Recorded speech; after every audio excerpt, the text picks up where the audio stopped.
Most welcome all of you.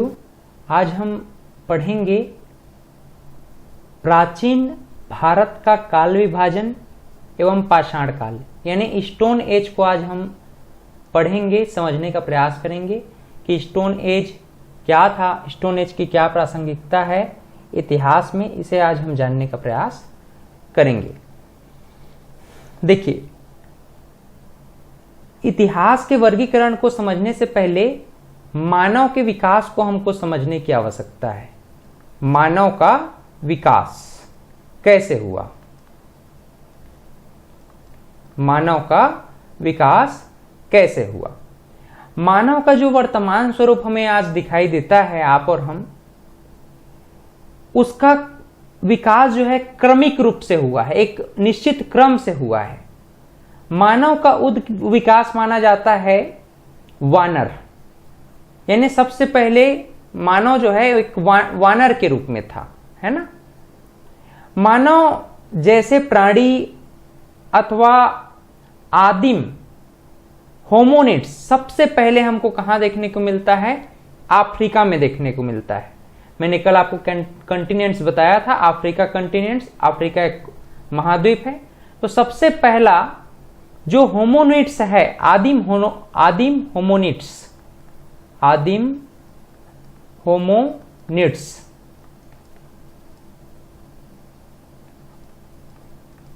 तो ये सबसे पहले हमको कहां देखने को मिलता है? अफ्रीका में देखने को मिलता है। ठीक है, बात समझ में आ रहा है। इस प्रकार से अफ्रीका में सबसे पहले हमें आदिम होमोनिड्स, मानव का प्रारंभिक स्वरूप दिखाई देता है। और इस प्रकार से मनुष्य धीरे धीरे चीजों को सीखते गया, और सीखेगा कब? उसकी आवश्यकता होगी। मनुष्य सीखता कब है? मनुष्य सीखता कब है? जब उसको आवश्यकता होती है। अब मनुष्य की मूलभूत आवश्यकता क्या था? भोजन। सबसे पहला क्या था? भोजन। तो भोजन के लिए उसने क्या क्या सीखा? पहली बात तो शिकार करता था, है ना, शिकार करता था। उसके बाद उसने क्या सीख लिया? फसल उगाना सीख लिया। तो शिकार और फसल उगाना सीख लिया तो उसका भोजन की आवश्यकता तो पूर्ण हो गई। लेकिन भाई, शिकार करने के लिए उसको क्या चाहिए था? हथियार चाहिए था। तो उस समय लोहा नहीं था, कोई अन्य धातु नहीं था, तांबा नहीं था।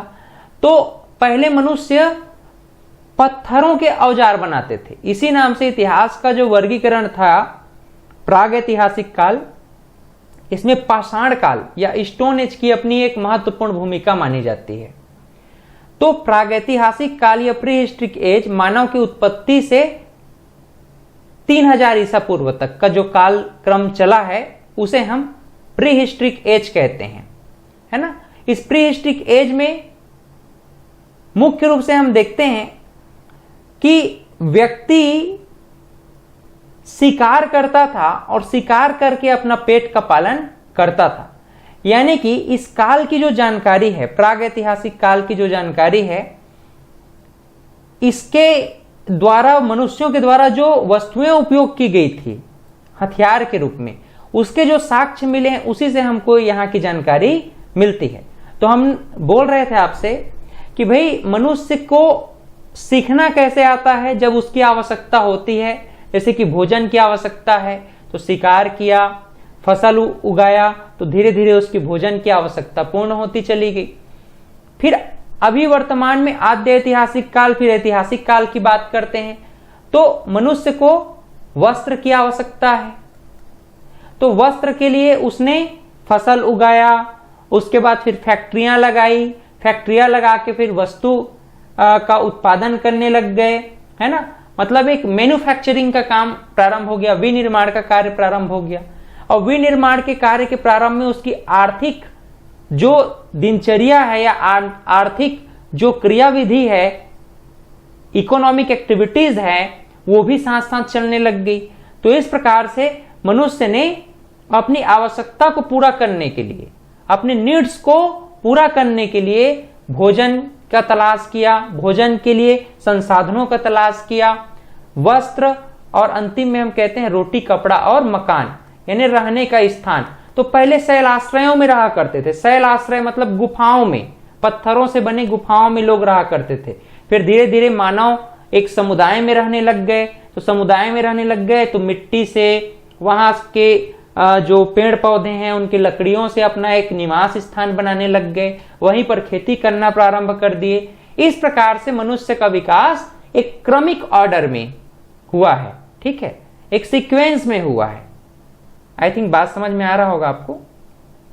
सबसे पहला जो मनुष्य है ना, मनुष्य का हमको जो इतिहास पता है, तो मनुष्य का इतिहास में जो नर्मदा नदी घाटी है मध्य प्रदेश में, मध्य भारत, तो मध्य भारत में जो नर्मदा नदी घाटी प्रदेश था, वहां पर सबसे पहले मनुष्य के आदिम जो स्वरूप है उसका हमको साक्ष्य मिला है। तो आप कह सकते हैं कि सर्वप्रथम साक्ष्य नर्मदा घाटी के हथनौरा नामक स्थान में मिला है, जो कि मध्य पाषाण काल से संबंधित रहा है। तो हमने ये समझा कि भाई मनुष्य का विकास कैसे होता है। आइए अब समझते हैं कि इतिहास का वर्गीकरण किस प्रकार से किया गया है। तो इतिहास का वर्गीकरण जो सोर्स हमें उपलब्ध हुए हैं, उन सोर्स के माध्यम से ही इतिहास का वर्गीकरण किया गया है। तो इतिहास का वर्गीकरण को 3 कालखंडों में बांटा गया: प्राग ऐतिहासिक काल, आद्य ऐतिहासिक काल और ऐतिहासिक काल। Pre historic era, proto historic era और हिस्ट्रिक एरा। मानव की उत्पत्ति से लेकर 3000 ईसा पूर्व तक का जो ड्यूरेशन है उसे प्रागैतिहासिक काल कहते हैं। 3000 ईसा पूर्व से लेकर 600 ईसा पूर्व का कालक्रम प्रोटो हिस्ट्रिक एज या आद्य ऐतिहासिक काल कहलाता है। उसी प्रकार से 600 ईसा पूर्व से लेकर आगे का अब तक जो कालक्रम है जो घटित हो रहा है, वो सारी ऐतिहासिक कालक्रम या घटनाक्रम हिस्ट्रिक एज या ऐतिहासिक कालक्रम कहलाता है। तो आप लोग समझ गए होंगे इतिहास का वर्गीकरण इन 3 स्तंभों के माध्यम से जो हमें साक्ष्य मिले हैं, उन साक्ष्य के आधार पर वर्गीकृत किया गया है। सबसे पहले हम अब विस्तार से जानने का प्रयास करेंगे कि प्रागैतिहासिक काल वास्तव में क्या होता है। ठीक है, what do you know about prehistoric age? What do you mean about prehistoric age? प्रागैतिहासिक काल क्या होता है? तो प्रागैतिहासिक काल मानव की उत्पत्ति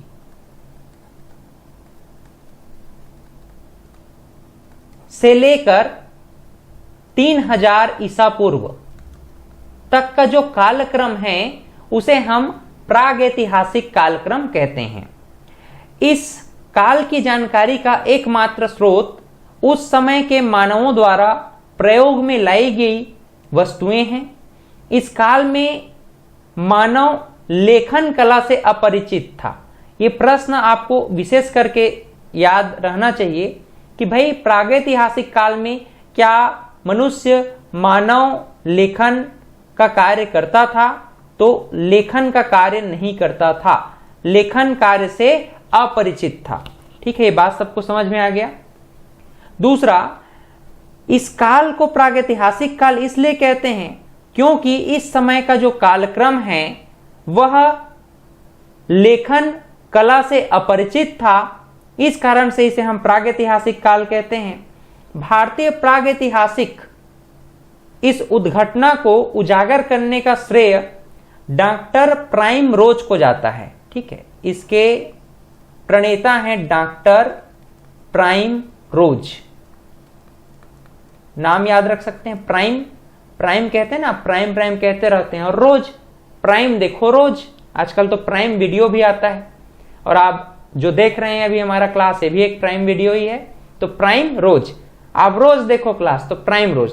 तो डॉक्टर प्राइम रोज जो कि एक अंग्रेज थे, इन्होंने सर्वप्रथम 1842 ईस्वी में 1842 ईस्वी में सर्वप्रथम डॉक्टर प्राइम रोज ने कर्नाटक के रायचूर जिले के लिंग सुगुर नामक स्थान में प्रागैतिहासिक औजारों या हथियारों की खोज की थी। इस कारण से डॉक्टर प्राइम रोज को प्रागैतिहासिक काल को हम सबके बीच लाने का श्रेय मिलता है।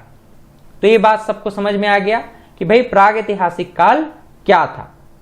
आगे हम पढ़ेंगे कि जो प्रागैतिहासिक काल है ना, इसको प्रागैतिहासिक काल को 3 कालखंडों में बांट दिया गया है। प्रागैतिहासिक काल को 3 कालखंडों में बांटा गया है, पूर्व पाषाण काल, मध्य पाषाण काल और नव पाषाण काल। तो इसे हम आगे चल करके इस पर डिस्कशन करेंगे। सबसे पहले हम ये देख रहे हैं कि भाई हमारा जो इतिहास का वर्गीकरण है वो 3 खंडों में बटा हुआ है, pre historic era, proto historic era और हिस्ट्रिक एरा। तो हम लोगों ने प्री हिस्ट्रिक एरा को समझा है। आइए समझने का प्रयास करते हैं प्रोटो हिस्ट्रिक एरा क्या है ना, या फिर इसे थोड़ा समझिएगा। आद्य ऐतिहासिक काल किसे कहते हैं? आद्य ऐतिहासिक काल, आद्य ऐतिहासिक काल।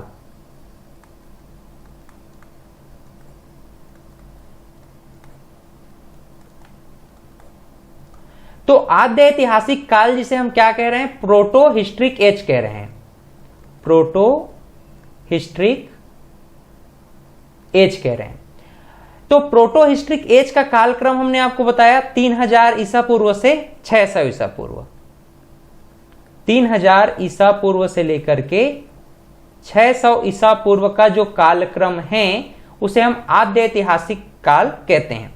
अब यहां पर कुछ चीजें ध्यान में रखिएगा। पहली बात तो इस काल में मनुष्य लिपि से परिचित थे, लिपि से परिचित थे। ठीक है, इस काल में मनुष्य जो है लिपि से परिचित था। दूसरा, यह लिपि परिचित तो थे लेकिन अभी तक पढ़ा नहीं गया है, अभी तक पढ़ा नहीं गया है। ठीक है, मानव इस लिपि से परिचित तो था लेकिन अभी तक इसको पढ़ा नहीं गया है। ठीक, इस कारण से इसे हम आद्य ऐतिहासिक काल के नाम से जानते हैं। आपने सुना होगा इसी काल के अंतर्गत भारत का जो हड़प्पा संस्कृति है, कौन सी संस्कृति है बताइए? हड़प्पा संस्कृति।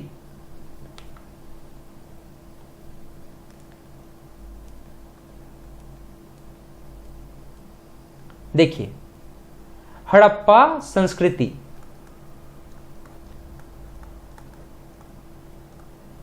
तो हड़प्पा संस्कृति कौन से कालक्रम की घटना है? आद्य ऐतिहासिक कालक्रम की घटना है। इसके पश्चात तीसरे क्रम पर हम देखते हैं, तीसरे क्रम पर, ये दूसरा हो गया। तीसरे क्रम पर हम देखते हैं ऐतिहासिक काल। कौन सा काल है भाई? ऐतिहासिक काल। ऐतिहासिक काल को ही हम क्या कह देते हैं? हिस्ट्रिक एज कह देते हैं या हिस्ट्रिक एरा कह देते हैं। इसका कालक्रम 600 ईसा पूर्व से लेकर आगे का जो जितना भी कार्यकाल या समय रहेगा, कालक्रम रहेगा, उसे हम ऐतिहासिक काल कहते हैं। अब इसमें मुख्य रूप से क्या क्या चीजें आपको जानना है? तो पहली बात कि हिस्ट्रिक एरा में 600 ईसा पूर्व से आगे की जो घटना है, यहां पर मानव लिपि से परिचित था, मानव लिपि से परिचित था। और दूसरा, इस लिपि को पढ़ा जा चुका है, इस लिपि को पढ़ा जा चुका है। मतलब कि यहां की जो जानकारियां हैं हमको, जैसे वैदिक साहित्य वगैरह आप देखते हैं ना, तो इन सभी साहित्यों के माध्यम से और जो लिपियां रही हैं, स्तंभ लेख रहे हैं, गुहा लेख रहे हैं, तो इन सबको हम पढ़ चुके हैं, समझ चुके हैं। उन लिपियों का ज्ञान हमें प्राप्त हो चुका है या फिर उन लिपियों को पढ़ा जा चुका है। तो इस प्रकार से हिस्ट्रिक एज वह समय, हिस्ट्रिक एरा वह कालक्रम है जहां पर मानव लिपि से परिचित था और वह लिपि आज वर्तमान में पढ़ी जा चुकी है। इसलिए इस काल को हम ऐतिहासिक काल कहते हैं। तो शुरू से एक बार अब सरल रूप में आप लोग समझ लो, एक लाइन में देखिए, इसको आसान भाषा में समझ लीजिए। प्रागैतिहासिक काल समझ में आया? मानव की उत्पत्ति से लेकर 3000 ईसा पूर्व की जो कालक्रम या घटनाक्रम है उसे हम प्रागैतिहासिक काल, प्री हिस्ट्रिक एज कह रहे हैं। यहाँ पर मनुष्य लेखन कला से अपरिचित था और इस काल में मानव के द्वारा जो वस्तुएं प्रयोग में लाई गई हैं उन्हीं वस्तुओं के माध्यम से ही हम प्रागैतिहासिक कालक्रम की खोज करते हैं या जानकारी प्राप्त करते हैं। आद्य ऐतिहासिक काल की अगर हम चर्चा करें तो आद्य ऐतिहासिक काल में मनुष्य लिपि से परिचित तो था, लेकिन वह लिपि हमें प्राप्त हुई है लेकिन अभी तक पढ़ी नहीं जा सकी है। ठीक है, और इस कालक्रम में ही हमने हड़प्पा संस्कृति इत्यादि को देखा है। ऐतिहासिक काल की अगर हम बात करें तो ऐतिहासिक कालक्रम की घटना में मानव लिपि से भी परिचित था और इस लिपि को अभी तक पढ़ा जा चुका है। तो इस प्रकार से हम लोगों ने प्रागैतिहासिक काल, आद्य ऐतिहासिक काल और ऐतिहासिक कालक्रम को जाना। आइए एक एक करके हम प्रागैतिहासिक काल के अंतर्गत पूर्व पाषाण काल, मध्य पाषाण काल और उत्तर या नवपाषाण काल को भी समझने का प्रयास करेंगे। देखिए, सबसे पहले हम पूर्व पाषाण काल यानी प्री हिस्ट्रिक एज की बात कर रहे हैं। अब प्री हिस्ट्रिक एज किसके अंतर्गत आएगा? आप लोग देख रहे हैं ना, प्री हिस्ट्रिक एज किसके अंतर्गत आएगा? प्रागैतिहासिक काल के अंतर्गत आएगा। तो प्रागैतिहासिक काल को हम लोगों ने 3 कालखंडों में बांट दिया। कौन कौन सा? पूरा पाषाण काल, मध्य पाषाण काल और नवपाषाण काल। पूरा पाषाण काल, मध्य पाषाण काल और नवपाषाण काल। ठीक है, तो उसको हम लोग अभी जानने का प्रयास करेंगे। देखिए, थोड़ा सा हम बैक चलते हैं, मैं आपको बता देता हूं इसको। यहां पर देखिए,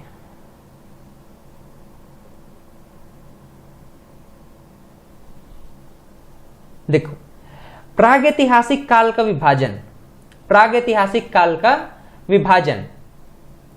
तो प्रागैतिहासिक काल के विभाजन को हम स्टोन एज के माध्यम से डिवाइड कर सकते हैं, पूर्व पाषाण काल के रूप में, मध्य पाषाण काल के रूप में और नव पाषाण काल के रूप में। पालियोलिथिक एज, मेसोलिथिक एज और नियोलिथिक एज। 10 लाख वर्ष से 10,000 ईसा पूर्व की जो कालक्रम घटनाक्रम थी उसे हम पूर्व पाषाण काल, पालियोलिथिक एज कहते हैं।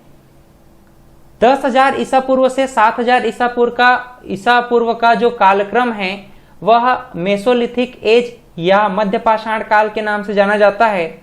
7,000 ईसा पूर्व के बाद की जो घटना है उसे हम नियोलिथिक एज या उत्तर अथवा नवपाषाण काल के नाम से जानते हैं। ये जो पूर्व पाषाण काल है, इस पूर्व पाषाण काल को भी 3 कालखंडों में डिवाइड किया था, है ना। जो पूर्व पाषाण काल है इसे भी 3 कालखंडों में डिवाइड किया गया है, lower palaeolithic age, middle palaeolithic age और अपर पालियोलिथिक एज। निम्न पूरा पाषाण काल, मध्य पूरा पाषाण काल और उच्च पूरा पाषाण काल। निम्न पूरा पाषाण काल अर्थात 10 लाख ईसा पूर्व से 50,000 ईसा पूर्व, और मध्य पूरा पाषाण काल का अर्थ है 50,000 ईसा पूर्व से लेकर 40,000 ईसा पूर्व, और 40,000 ईसा पूर्व से लेकर 10,000 ईसा पूर्व का जो कालक्रम या घटनाक्रम है उसे हम उच्च पूरा पाषाण काल के नाम से जानते हैं। इसमें सबसे पहले हम निम्न पूरा पाषाण काल को समझने का प्रयास कर रहे हैं। तो निम्न पूरा पाषाण काल थोड़ा समझिएगा। पाषाण काल तो सबको समझ में आ गया होगा। पाषाण काल क्या है कि भाई भारतीय पाषाण युग को मानव द्वारा इस्तेमाल किए जाने वाले पत्थर के औजारों के स्वरूप और जलवायु में होने वाले परिवर्तनों के आधार पर समझा गया, जो कि 3 कालखंडों में बांट दिया गया, पूरा पाषाण काल, मध्य पाषाण काल और नवपाषाण काल। भारत में पाषाणकालीन जो बस्तियों का अन्वेषण का शुरुआत सबसे पहले 1863 ईस्वी में जियोलॉजिकल सर्वे के संबद्ध अधिकारी रॉबर्ट ब्रूस फूट ने किया था, जो कि उन्होंने चेन्नई के समीप पल्लवरम में एक पाषाण काल उपकरण को प्राप्त करके किया। बाद में मार्टिमर व्हीलर के प्रयासों से यह प्रागैतिहासिक कालक्रम की जो घटना थी, अनुक्रम था, वह सतत रूप से बना रहा और अंतिम में कनिंघम साहब को प्रागैतिहासिक पुरातात्विक कालक्रम का जनक माना गया और उन्होंने हमारे लिए प्रागैतिहासिक पुरातात्विक चीजों को सबसे अधिक खोजने का, अन्वेषण करने का प्रयास किया। पूर्व पाषाण काल या प्रीहिस्ट्रिक एज की हम चर्चा करें तो पूरा पाषाण काल का सबसे लंबा समय, पूरा पाषाण काल का सबसे लंबा समय, इसको थोड़ा सा आप लोग ध्यान में रखेंगे। पूरा पाषाण काल का सबसे लंबा समय को हम निम्न पूरा पाषाण के रूप में जानते हैं। इस समय मनुष्य पत्थरों से निर्मित हथियारों का उपयोग करता था और वो पत्थर कैसे होते थे? क्वार्टजाइट होते थे। ठीक है, वह पत्थर कैसे होते थे? क्वार्टजाइट होते थे। उसमें हस्तकुठार, विदारणी और खंडक जैसे हथियारों का प्रयोग मनुष्य के द्वारा निम्न पूरा पाषाण काल में किया जाता था। निम्न पूरा पाषाण कालीन स्थल में हम देखते हैं यूपी का एक हथनौरा नामक प्लेस है जहां पर पशु की हड्डी से बनी मूर्ति प्राप्त हुई है। पाकिस्तान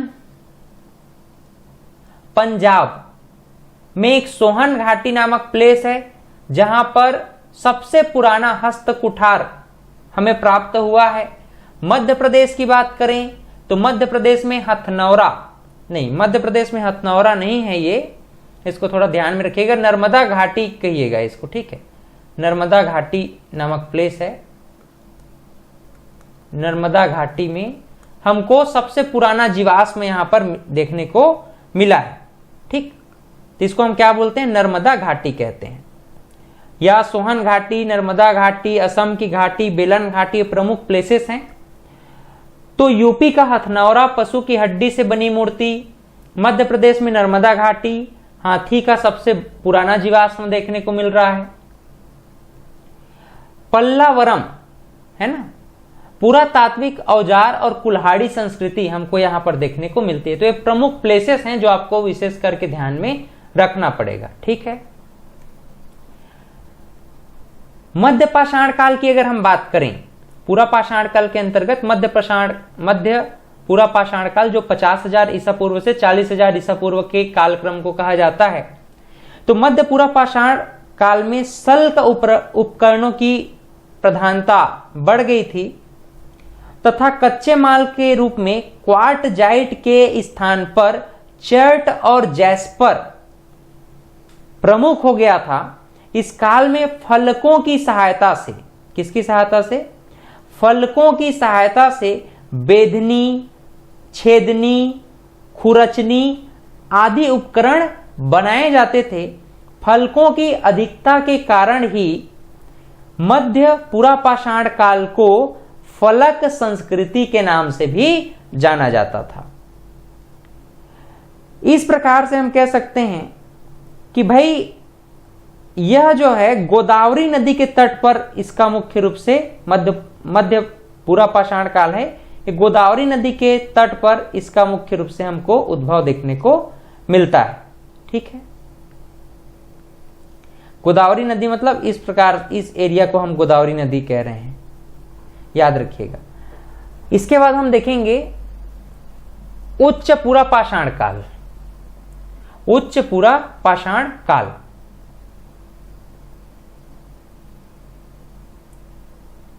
देखो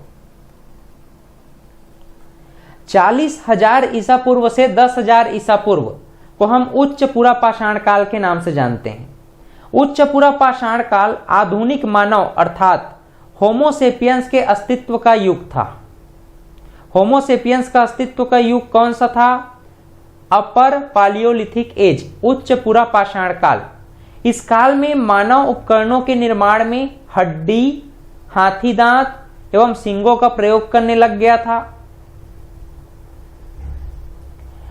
और इस प्रकार से उच्च पूरा पाषाण काल के उपकरणों में तक्षणी एवं खुरचनी के अतिरिक्त और भी बहुत सारी चीजें हथियार के रूप में प्रयोग में लाई जाती थी। नक्काशी और चित्रकला का विकास इसी समय हुआ और मनुष्यों ने सबसे पहले रहने के लिए शैलाश्रय इसी समय प्रारंभ किया। ठीक है, मतलब शैलाश्रयों का प्रारंभ कब हो गया था? उच्च पुरा पाषाण काल में हो गया था। मनुष्य यहां पर देख रहे हो, यहां पर एक आपको पिक्चर दिख रहा होगा, शैलाश्रयों में लोग रह रहे हैं, नक्काशी कर रहे हैं, कोई यहाँ पर है ना, कोई चित्रकारी कर रहा है, नक्काशी कर रहा है, और यहाँ पर हाथी के दांत सिंगों का प्रयोग किया जा रहा है। और मुख्य रूप से यहाँ पर हम देखते हैं कि होमो सेपियंस जो हमारे आधुनिक मानव हैं, वो उनका अस्तित्व कब था? पूरा पाषाण काल के अंतर्गत उच्च पूरा पाषाण काल में 40,000 ईस्वी से लेकर 10,000 ईसा पूर्व के आसपास हमको ये सब चीज देखने को मिलता है। ये प्लेसेस को आप लोग ध्यान में विशेष करके रखिएगा भाई। ये नर्मदा घाटी लिख लो, ये नर्मदा घाटी है। तो इस प्रकार से आप लोगों ने समझा है। आइए अब थोड़ा सा हम जानने का प्रयास करते हैं ये मध्य पाषाण काल का युग कैसा था, या मध्य पाषाण काल मेसोलिथिक एज क्या है, इसको थोड़ा सा हम समझ लेते हैं। मध्य पाषाण काल हिम युग, इससे पहले ये मुख्य रूप से कौन सा युग कहा जाता है? इसको हम हिम युग के नाम से भी जानते हैं, हिम युग। अब हिम युग के समाप्ति के पश्चात मध्य पाषाण काल जो है प्रारंभ हो जाता है। भारत में मध्य पाषाण काल के विषय में जानकारी सर्वप्रथम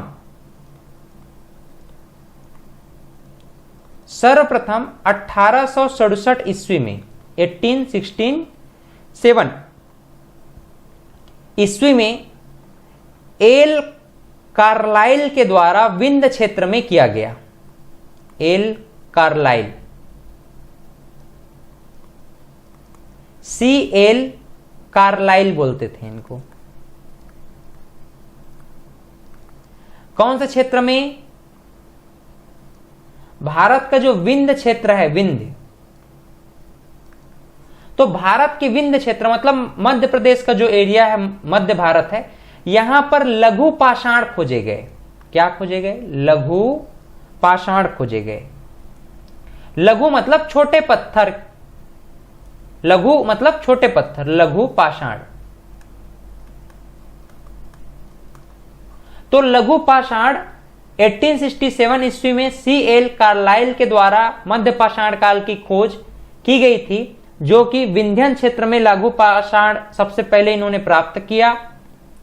इस काल के औजार छोटे पत्थरों से बने होते हैं, जिन्हें हम माइक्रोलिथिक या सूक्ष्म पाषाण के नाम से जानते हैं। माइक्रोलिथिक, माइक्रोलिथिक या सूक्ष्म पाषाण। ये प्रश्न आ सकता है, सूक्ष्म पाषाण। प्रश्न आपसे ये पूछ सकता है कि भाई माइक्रोलिथिक का अर्थ क्या होता है, तो आप कहिएगा माइक्रोलिथिक का अर्थ होता है सूक्ष्म पाषाण। सूक्ष्म पाषाण का अर्थ क्या होता है? छोटे पाषाण या छोटे पत्थर। और छोटे पत्थरों का उपयोग कब हुआ? मध्य पाषाण काल में 10,000 ईसा पूर्व से लेकर 7,000 ईसा पूर्व के मध्य। भारत में मानव अस्थि पंजर सर्वप्रथम मध्य पाषाण काल से ही प्राप्त होता है। मध्य पाषाण युगीन औजारों को बनाने की तकनीक को फ्लूटिंग कहा जाता था। इस समय मध्य पाषाण में जो औजार बनाए जाते थे, इससे औजार बनाया जाता था, तो इस टेक्निक का नाम क्या था? ठीक है, इस टेक्निक को किस नाम से जानते थे? इसे फ्लूटिंग कहा जाता था, याद रखिएगा, फ्लूटिंग।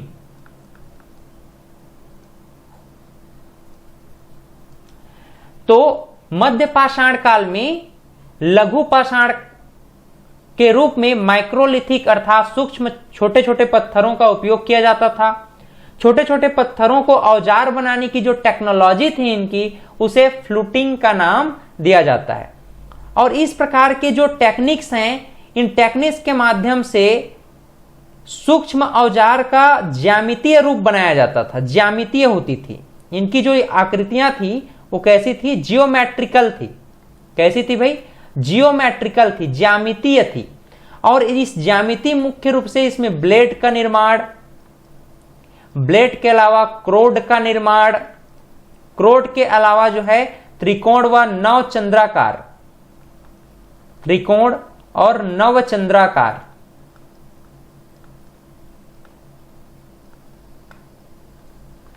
तथा संबलम औजार, तथा संबलम,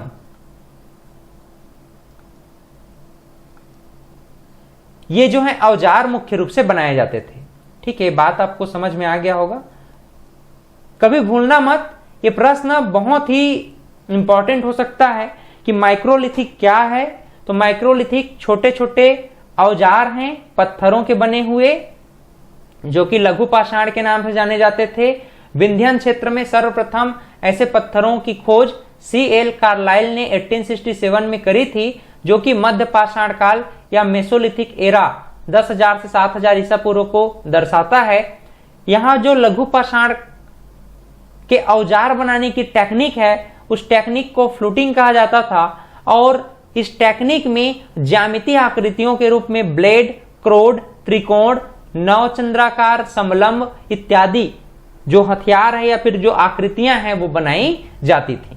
ठीक है, तो इस प्रकार से हम लोगों ने इसको समझ लिया है। यहां पर भीमबेटका जो एक शब्द आपको ध्यान में रखना पड़ेगा, भीमबेटका, भीमबेटका इंपॉर्टेंट है। भीमबेटका, भीमबेटका मतलब मध्य प्रदेश, MP। तो भीमबेटका चित्रकारी के प्राचीनतम साक्ष्य मिले हैं हमें यहां, चित्रकारी के प्राचीनतम साक्ष्य,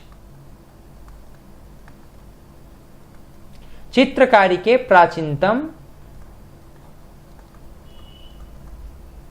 साक्ष्य कहां से मिले हैं? तो चित्रकारी के प्राचीनतम साक्ष्य मध्य पाषाण काल से संबंधित स्थान मध्य प्रदेश के भीमबेटका से मिले हैं। भीमबेटका का चट्टान शरण स्थल भोपाल से 45 किलोमीटर पश्चिम में स्थित है। यूनेस्को के द्वारा भीमबेटका शैल चित्रों को विश्व विरासत की सूची में भी शामिल किया गया है, और इस प्रकार से इन गुफाओं में जीवन के विविध चित्र हमें दिखाई देते हैं। इस काल के लोगों ने गहरे लाल, हरे, उजले तथा पीले रंग का प्रयोग किया था। इस चित्रकारी में मुख्य रूप से जो कलर थे ना, वो कौन कौन से कलर थे? तो एक तो लाल रंग था, ठीक है, पीला रंग था, लाल रंग, पीला रंग और हरा रंग। ये 3 प्रमुख कलर थे चित्रकारी के लिए, जो कि भीमबेटका MP में हमको देखने को मिलता है। और ये कौन सा प्लेस है, मतलब कौन सा काल का से संबंधित है? भीमबेटका का शैल चित्रों या चित्रकारी का जो प्राचीनतम साक्ष्य है मध्य पाषाण काल से। ये भी इंपॉर्टेंट है। मैं जितना बता रहा हूं सब चीजों को बारीकी से ध्यान से सुनते जाइए, बहुत ही इंपॉर्टेंट है भाई। तो मध्य पाषाण काल आप लोगों ने समझ लिया कि भाई C.L. कार्लाइल, मैंने यहां पर आपको बताया C.L. कार्लाइव ने लघु पाषाण कालीन उपकरणों जिसको माइक्रोलिथिक की खोज करी थी। मानव का अस्थि पंजर, पालतू कुत्ते को पशु बनाया जाना। इस काल में लोग शिकार, मछली पकड़ने, खाद्य संग्रह पर मुख्य रूप से निर्भर रहा करते थे। पशु पालन के साक्ष्य नागौर, राजस्थान, आजमगढ़, अभी मैंने आपको बताया भीमबेटका मध्य प्रदेश में प्राप्त हुए हैं। अनुष्ठान के साथ शव को दफनाने का साक्ष्य भारत के लेखनिया से हमको प्राप्त हुआ है। तो यहाँ पर प्लेस को थोड़ा देखो, ये राजस्थान में 2 प्रमुख प्लेसेस हैं, एक नागौर और एक सांभर झील। तो सांभर झील में आरंभिक वृक्षारोपण के हमें साक्ष्य मिले हैं, और नागौर में आरंभिक पशुपालन के साक्ष्य मिले हैं। और सबसे पहले पालतू पशु किसे बनाया गया? सबसे पहले पालतू पशु किसको बनाया गया? कुत्ता, ठीक है, डॉग। तो पालतू पशु सर्वप्रथम कुत्ते को बनाया गया था, ये आप लोग ध्यान में रखिएगा। मध्य पाषाण काल, मिडिल स्टोन एरा। वहीं हमने आपको बताया कि भाई भोपाल से 45 किलोमीटर दूर भीमबेटका, जहां पर प्रारंभिक आवास के संकेत मिले हैं। और इस भीमबेटका में हम लोगों ने आपको बताया कि शैल चित्र भी प्राप्त हुए हैं। क्या प्राप्त हुए हैं? शैल चित्र प्राप्त हुए हैं। इन शैल चित्रों में गहरा लाल रंग, हरा रंग और पीले रंग का प्रयोग मुख्य रूप से किया गया था। भीमबेटका शैल चित्रों के लिए प्रसिद्ध है, जो कि यूनेस्को के विश्व विरासत सूची में भी शामिल किया गया है। यूपी में दो प्लेसेस आपको ध्यान में रखना है, महदहा और सराय नाहर राय। एकल व युगल समाधान के साक्ष्य मिले हैं महदहा में। एकल और युगल समाधान मतलब समझते हो? एकल मतलब किसी एक व्यक्ति का, युगल मतलब दो व्यक्ति का। तो एकल समाधान मतलब कि एक व्यक्ति को दफनाया जाना, युगल समाधान मतलब दो व्यक्तियों को साथ में दफनाया जाना, तो उसे हम एकल या युगल समाधान कहते हैं। सराय नाहर राय नामक प्लेस में युद्ध के प्रारंभिक साक्ष्य एवं समाधान के साक्ष्य मिले हैं। मतलब यहां पर युद्ध होने लग गया था मध्य पाषाण काल में, इसका साक्ष्य हमको यूपी के सराय नाहर राय प्लेस में हमको देखने को मिलता है। तो इस प्रकार से हम लोगों ने बहुत सारी चीजों को समझा है मध्य पाषाण काल के अंतर्गत। आइए अब एक इंपॉर्टेंट चीज को समझ लेते हैं जो कि कहलाता है नव पाषाण काल। नव पाषाण काल, इसको थोड़ा सा हम लोग समझ लेते हैं, उसके बाद फिर इस मैप को भी आइडेंटिफाई करेंगे। देखो, नव पाषाण काल, नव पाषाण काल,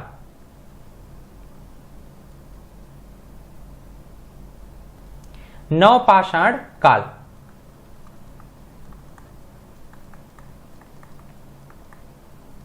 अब नव पाषाण काल का टाइम पीरियड हमको पता है 7000 ईसा पूर्व के बाद का जो समय है उसे हम नियोलिथिक एरा के नाम से जानते हैं।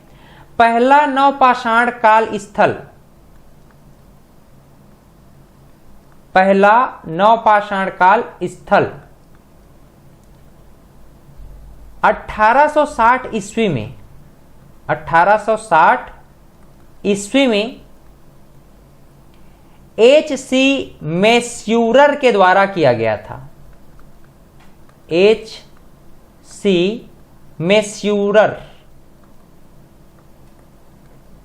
के द्वारा खोज किया गया था उत्तर प्रदेश में। कहां? उत्तर प्रदेश में।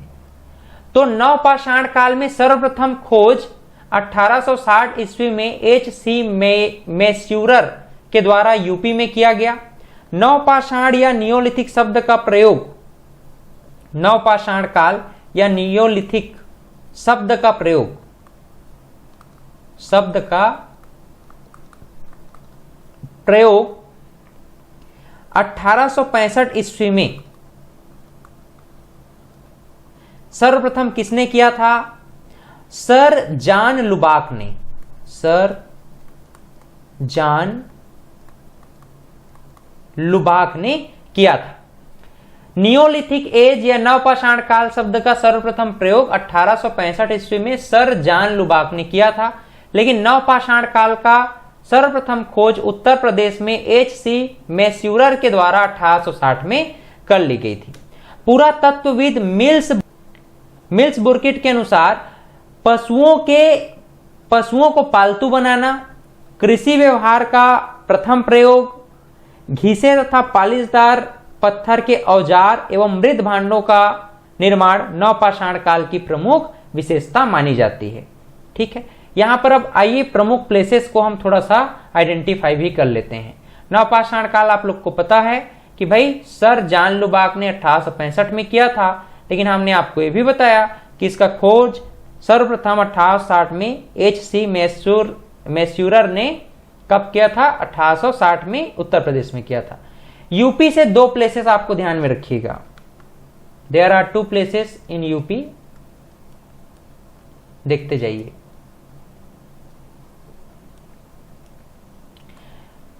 एक तो कोल्डी हवा है जहां धान की खेती का प्रारंभिक साक्ष्य मिला है, और एक चौपानी मांडो है जहां विश्व का प्राचीनतम मृदभांड की प्राप्ति हमें हुई है। वहीं बिहार की बात करें तो चिराद नामक प्लेस में हिरण के सिंग से निर्मित उपकरण की प्राप्ति हुई है, और आंध्र प्रदेश में नागार्जुन कोंडा नामक प्लेस में नव पाषाण काल में युग्म शवाधान का एकमात्र साक्ष्य प्राप्त हुआ है।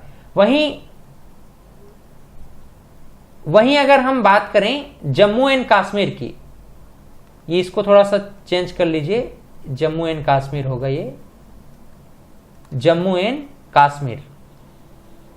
तो जम्मू एंड कश्मीर में एक प्लेस है बुर्जहोम, गर्त आवास मानव शव के साथ पालतू पशु कुत्ते को दफनाए जाने के साक्ष्य हमें भी मिले हैं यहां पर। ठीक है। और गुफ कराल में गर्तावास, गेहूं, मसूर और जौ के दाने के साक्ष्य हमें मिले हैं। पाकिस्तान की अगर हम बात करें तो पाकिस्तान के मेहरगढ़ में कृषक बस्ती के प्राचीनतम साक्ष्य भी हमें प्राप्त हुए हैं। तो इस प्रकार से आप लोगों ने इसको समझने का प्रयास किया है, ठीक है। बुर्ज होम और आपको गुप्त कराल को विशेष करके ध्यान में रखना है, यहां से भी क्वेश्चन कभी कभी पूछ दिए जाते हैं, ठीक। चलिए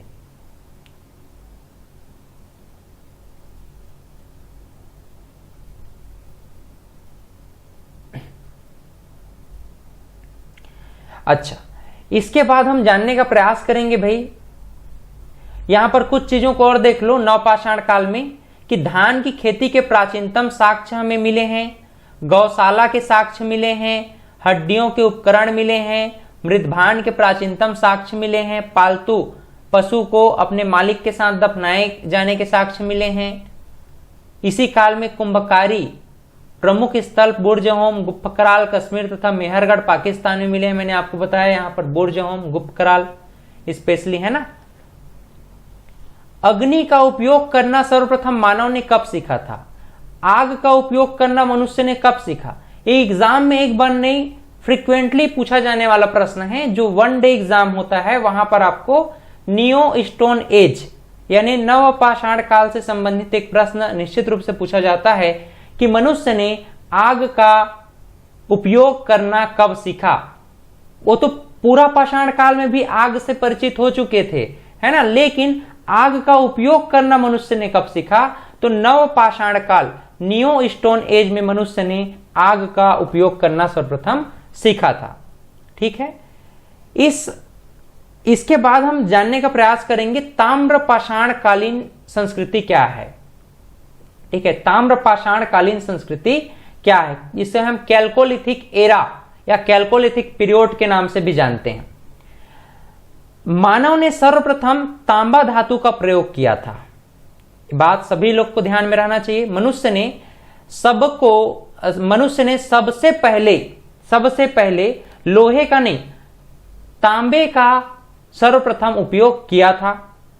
जिस काल में लोगों ने पत्थर के साथ साथ तांबे के हथियार का प्रयोग प्रारंभ कर दिया, उस युग को हम लोगों ने क्या कहा? ताम्रपाषाण युग कह दिया। क्या कह दिया? ताम्रपाषाण युग कह दिया। और यह संस्कृति आप लोग ध्यान में रखिएगा, यह जो संस्कृति है 2000 ईसा पूर्व से लेकर के 500 ईसा पूर्व, 2000 ईसा पूर्व से लेकर 500 ईसा पूर्व के मध्य की कालक्रम या घटनाक्रम को हम ताम्रपाषाण कालीन संस्कृतियों के नाम से जानते हैं। यहां के लोग ना मुख्य रूप से ग्रामीण लोग हुआ करते थे, यहां के लोग जो है मुख्य रूप से रूरल हुआ करते थे। रूरल मतलब ग्रामीण हुआ करते थे, ठीक। लेकिन चूंकि ग्रामीण थे जरूर, लेकिन जब तांबे का उपयोग करना सीख गए तो वहां पर एक नगरीकरण होना प्रारंभ हो गया था। ग्रामीण लोग तो थे, लेकिन कहीं कहीं हमको साक्ष्य मिले हैं कि भाई नगरीकरण भी यहां पर होना प्रारंभ हो गया था, ठीक। जैसे मालवा संस्कृति की अगर हम बात करें तो मालवा संस्कृति ताम्रमृत भांडों में उत्कृष्ट माना जाता है। और यहाँ के प्रमुख प्लेसेस को देखिएगा, एक राजस्थान में, पाकिस्तान में, गुजरात और महाराष्ट्र में। महाराष्ट्र में दैमाबाद जारवे संस्कृति से संबंधित है, गुजरात में रंगपुर और प्रभास संस्कृति, ये दो हैं, और झूकर और झांगर संस्कृति पाकिस्तान। राजस्थान में आहार संस्कृति और कायथा संस्कृति ये प्रमुख माने जाते हैं। मतलब इससे संबंधित ये प्रमुख संस्कृतियां हैं जो अलग अलग प्रकार से अपना धातुओं का प्रयोग करते थे हथियार बनाने में या फिर अन्य उपकरण बनाने में। तो आहार संस्कृति, कायथा संस्कृति, शालवादा संस्कृति, प्रभास संस्कृति, मालवा संस्कृति, रंगपुर और जोरवे संस्कृति, ये प्रमुख संस्कृतियां रही हैं जो कि ताम्रपाषाण कालीन सभ्यताओं से ताल्लुक रखती हैं या उससे जुड़ा हुआ है। अंतिम में हम जानने का प्रयास करते हैं ये महापाषाण काल क्या होता है, ठीक है। मेगालिथिक एज किसे कहते हैं? ये ये बड़े बड़े पत्थर आपको दिख रहे हैं। देखो थोड़ा लोगों को समझिएगा, पहले लोग जो है ना पहाड़ी या ढलान एरिया में रहते थे, जैसे कि भारत में दक्कन क्षेत्र कहना चाहिए, दक्षिण भारत क्षेत्र, या फिर उत्तर पूर्वी भारत और कश्मीर, ये प्रमुख ऐसे प्लेसेस हैं जो ढलान एरिया है यहां पर। तो मनुष्य यहां पर जब निवास करता था तो यहां बड़े बड़े पत्थर हुआ करते थे। तो जब लोग मर जाते थे तो उनके शवों को उसी से ढक दिया, बड़े बड़े पत्थरों से शवों को ढक दिया जाता था, उसी को महापाषाण कहा गया। महापाषाण शब्द का अर्थ होता है पत्थर की कब्रों को ही महापाषाण कहा गया है। सरल शब्दों में देखो, पत्थर के कब्र, पत्थर के कब्र को ही महापाषाण कहा गया है। मेगा का मतलब होता है महा, लिथिक का अर्थ होता है पत्थर, तो मेगालिथिक मतलब महापाषाण। तो 1000 ईसा पूर्व से लेकर 1000 ईसा पूर्व से लेकर के पहली शताब्दी,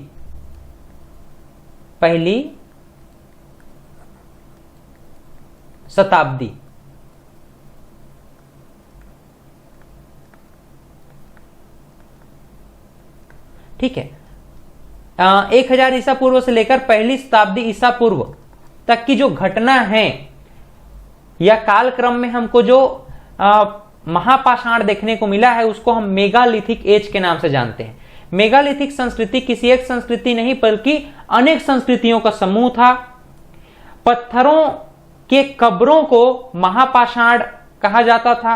इन कब्रों में मनुष्यों को दफनाया जाता था, इन कब्रों में मनुष्यों को दफनाया जाता था। महापाषाण काल से संबंधित लोग साधारणतः पहाड़ों में निवास करते थे, जैसे कि मैंने पहले ही आपको बताया, दक्कन, दक्षिण भारत, उत्तर पूर्वी भारत और कश्मीर में यह मुख्य रूप से प्रथा प्रचलित थी। यहां पर कब्रों में लोहे के औजार, घोड़े के कंकाल तथा पत्थर एवं सोने के गहने भी प्राप्त होते थे। और इसी महापाषाण काल की एक घटना मैं आपको बता रहा हूं। महापाषाण काल में आंशिक समाधान पद्धति भी था, आंशिक समाधान पद्धति, ठीक है, आंशिक समाधान पद्धति।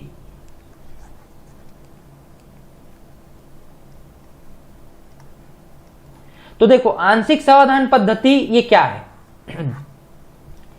आंशिक समाधान पद्धति का मतलब होता है कि भाई शवों को, जो मुर्दा है उसको पहले जानवरों को खिलाने के लिए छोड़ दो, जानवर खा लेते हैं, उसके बाद फिर उसको आप ला करके कहीं पर गाड़ सकते हो, ठीक है।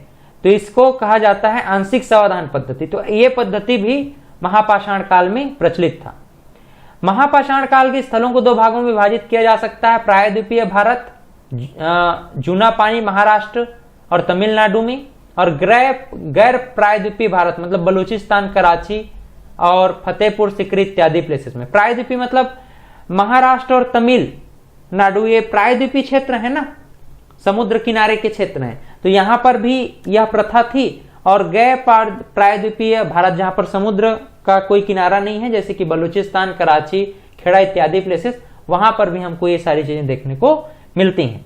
तो इस प्रकार से हम लोगों ने बहुत सारी चीजों को आज समझा है, जानने का प्रयास किया है कि भाई प्रागैतिहासिक काल क्या होता है, आद्य ऐतिहासिक काल क्या होता है, ऐतिहासिक काल क्या होता है। इसके बाद हमने प्रागैतिहासिक काल में पाषाण काल के कालखंडों को समझा। उसके बाद हमने पूरा पाषाण काल के भी और कालखंडों को समझा, और इस प्रकार से नवपाषाण काल इत्यादि को समझते हुए हमने आज का ये संपूर्ण कोर्स समझने का प्रयास किया है। देखो आप जो है एमडी पास आईएएस एकेडमी एक एप्लीकेशन है हमारा, वहां जा करके वीडियो लेक्चर और पीडीएफ नोट्स जो है प्राप्त कर सकते हैं। यहाँ पर आपको पीडीएफ नोट्स भी मिलेगा और साथ ही साथ आपको वीडियो लेक्चर भी मिल जाएगा। तो ये दोनों चीजें आपको एप्लीकेशन में मिल जाएंगी, ठीक है। और साथ ही साथ आप जो है टेलीग्राम चैनल से भी हमसे जुड़ सकते हैं। So thank you very much.